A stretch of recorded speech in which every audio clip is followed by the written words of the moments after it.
What are the behaviors that separate a good from a great manager? That's the question that Google asked a few years ago when they conducted their Project Oxygen, which was looking at what are the behaviors that separate our good from our outstanding managers. And so that's what we're going to talk about today, these 10 behaviors. Do you think you have any of them? We're going to dive into that in a little bit. But hey, I'm Dr. Derek Matthews, the co-founder of Character Quest, where we help you become the greatest leadership version of yourself. I'm so excited that you're here. Please hit subscribe and hit that bell to be notified when we post a weekly video. Also, check us out over on Instagram, where I have a lot of fun posting what's on my mind. And then last but not least, we just launched a podcast, and that's why I have this like fancy mic right here, which is really exciting for me. I feel like official. It's really cool. The Character Quest podcast. It's awesome. I love it. I hope to see you over there. Subscribe to that. Give it 5 stars. I totally appreciate that. Before we dive into the behaviors, I want to just talk about some interesting research, and I'm going to be reading from my notes here.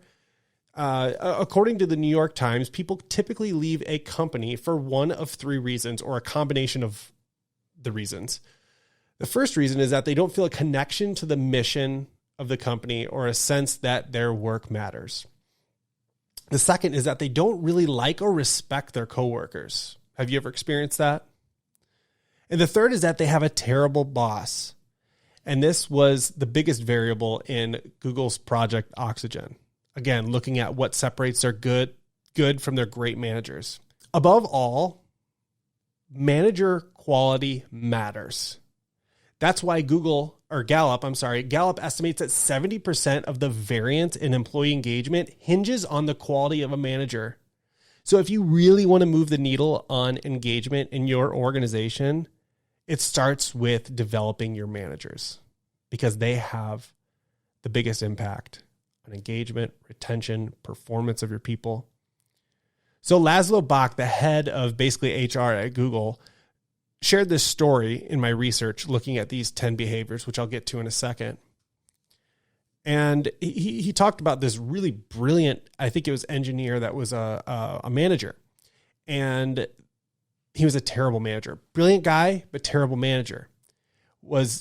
People did not like working for him. He got terrible reviews from his direct reports, and he was denied promotion after promotion after promotion. Well, after this research was done with these 10 behaviors, they hired a coach for this particular manager that had a lot of potential, but just fell short in management. And they coached him, and developed him on these 10 behaviors. And month by month, he improved. And after a while, all of his direct reports started warming up to him and giving him good reviews for how effective of a manager he was. And eventually, this manager, who used to be ineffective, received a promotion. So what's my point of telling you that story? Well, one is that these 10 behaviors of managers make a huge difference. And if you want to move the needle on your management and become bigger, better, and brighter as a manager, you need to focus on these. My second point is the fact that 1 in 10 people have the natural ability and talent to manage. 1 in 10.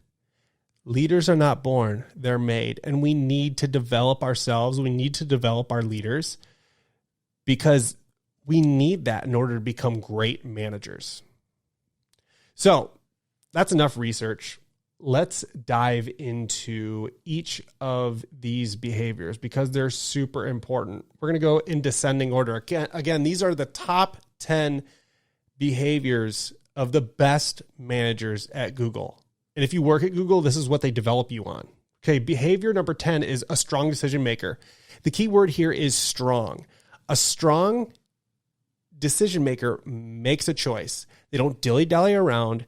They make a decision and they move on. Pull the trigger and move on. And that is what's so important. It's not about making the best decision. It's being a strong decision maker. You make a decision and move on. Behavior number 9, collaborates across Google. So here the key word is across. Successful managers are disruptive thinkers. They don't stay in the cave. They don't stay in their cube or necessarily in their office and talk to the same people that they talk to every day. They go outside the walls. They go to different departments. They ask different people that think differently than them how to solve problems. And that's when innovation happens, is when you can go to different people, different departments, and kind of collaborate with them and get different perspective. Behavior number 8 has technical skills to advise a team. So you can be the nicest person, the most understanding, caring manager in the world, but if you can't produce consistent results, why should anyone respect you? I know that's a little bit of tough love, but it's the truth. Behavior number 7 has a clear vision and strategy. So there's a proverb in the Bible that says something along the lines of, without a vision, people perish. And that's true. A great manager is constantly moving from the dance floor where everything is going on to the balcony to see how the party's going. And they go back and forth so that they can kind of get a different perspective of what's going on. And that's super important. Are you looking ahead for the team and communicating the strategy, or are you caught up in the here and now? It's just something to think about. We need to be looking ahead. We need to be looking in the now and looking ahead. Has a clear vision and strategy. Do you have a clear vision and strategy?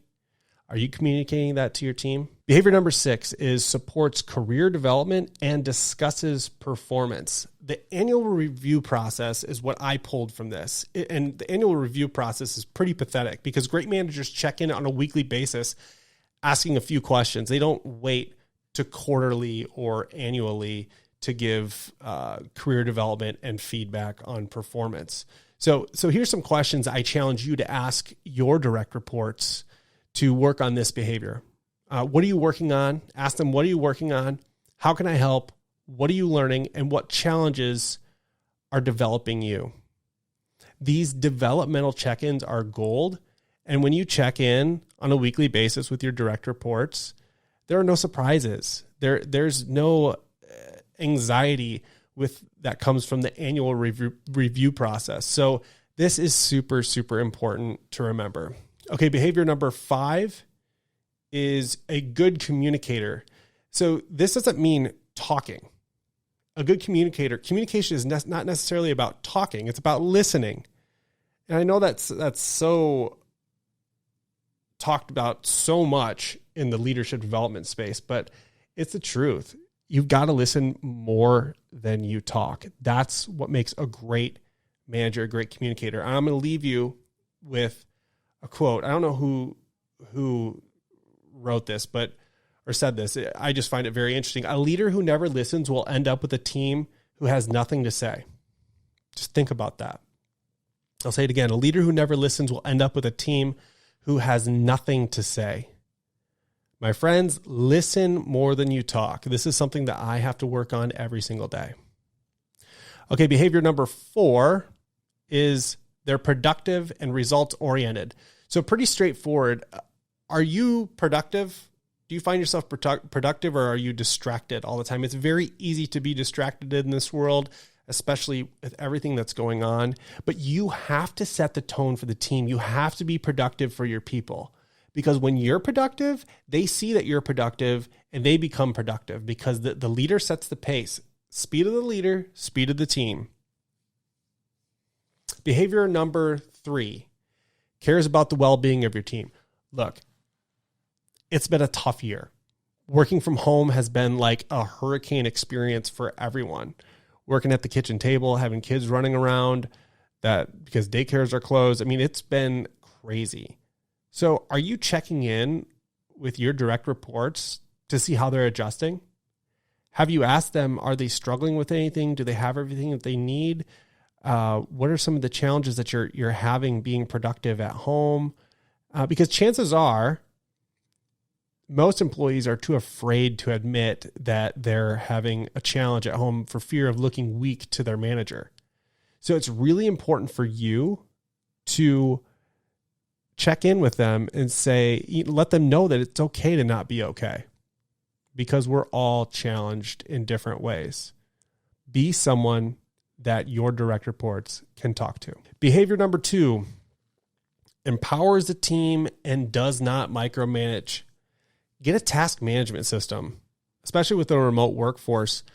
Look at Monday.com or Asana or Slack, something like that. Let a tool manage a task for you, not the whole task, but task management. Also, trust that your team will get the job done. When you put tools in place that track progress, then you don't have to micromanage people. You let the tool do the micromanaging. And that is a huge change that we all need to focus on, a huge behavior that we all need to develop with the remote workforce. Do you use any tools that have helped you stay more organized so that you don't have to micromanage? Because a lot of times micromanagement comes from being disorganized. Just think about that. Okay, now we're down to behavior number 1 is a good coach. That's the number 1 behavior of the top managers at Google. They're a good coach. So here's my question for you. Do you know the difference between coaching and mentoring? I mean, I've worked with thousands of leaders, done hundreds and hundreds and hundreds of people through coaching workshops and things like that. 90% of people don't know the difference between coaching and mentoring, and that's okay. Mentoring is providing insight and answers from your experience and your perspective. Coaching is asking questions to help people discover their own answers. Here's the real reason why I think this is the number 1 behavior of the top managers at Google. I did some thinking about this. Mentoring is easy. It's quick. Listen, solve the problem, move on. That's kind of how we operate, right? But coaching takes time. When you give people your time, they know how much you care about them. And when you think about a manager in your past, or maybe present, that has been super impactful, my guess is that they listen to you, that they ask you questions, that they show interest in your life.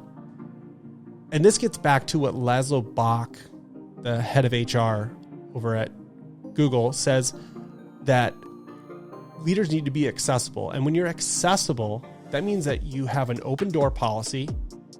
You coach your employees, you coach your direct reports, you ask them questions. And that is a skill that we all need to focus on. So if you, again, want to move the needle on your management repertoire, your leadership skills, get coaching right. I mean, practice it in appropriate situations, not during crisis. There are certain times when coaching is not effective.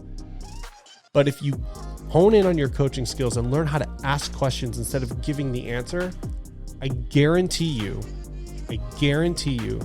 that your leadership effectiveness will skyrocket. So there you have it, the 10 behaviors of the top managers at Google.